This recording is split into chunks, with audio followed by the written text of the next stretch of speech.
Mark here with the Crimson Sage Games Club, and we are talking about Bloodbath and Beyond Season 2. We just wrapped up Round 3, and we have some minor upsets. You can say that. So let's take a look. What's fresh off the press? Well, we have Glenn going against TJ. And, Glenn's solid player, so he gets a nice good win with 14-6, and that puts him up at 3 wins so far. So he's 3 for 3. Nice going, Glenn. We have Wes Chase just pounding James Mustard, the Colonel himself, with a 20-0 for Wes. So Wes now is at 2.5 since he did draw a tie in one of the earlier games. And we get our first mild upset in this. We had Hamza going up against Jake Stavanis. So Hamza and Jake tied.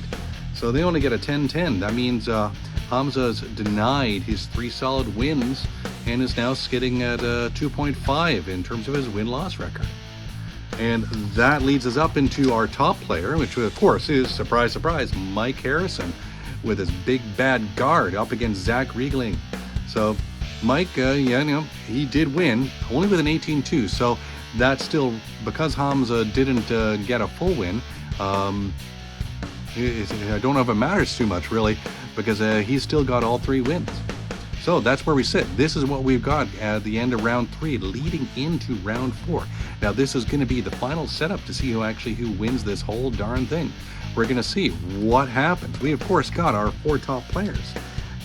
We're going to be watching the 2.5 winners, which are Hamza going up against Wes. And, who's going to win that one? Now, my money is on Hamza. He's learned a few things. I think he's trying out a few new things with his army that he has picked up and tried out at one of the recent tournaments. But I think Hamza's probably got to win. Whether or not it's going to be enough points to push him up and to get into the top 3 or possibly the top 2, we'll have to see. In terms of that top spot, though, we of course now have Mike and his guard are going against Glenn and his sisters. Now, this is an interesting battle because Mike's got this really tried and true pattern. He's worked this out. He knows the things that he's supposed to do. Glenn is interesting in that he is a disruptor. He'll come in and he'll be creative with his approach. He may not be the predictable player. So now you've got someone who's really got solid, good guardsmen.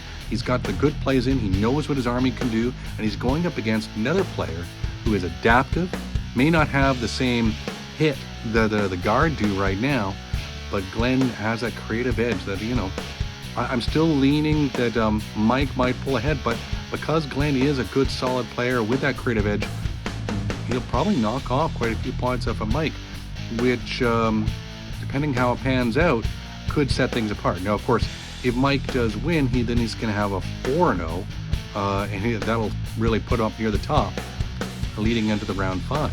So the only way I can see this working is if Glenn does a surprise win and knocks Mike off his top point.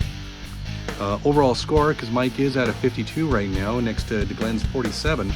Technically, Hamza is at 48. So there's still some things unknown into the second place spot. Mike's likely going into the first place, but we'll have to wait and see. Maybe there'll be another upset. Anyways, let's find out what happened in round 4. This is Mark from the Crimson Sage Games Club signing off. Stay tuned.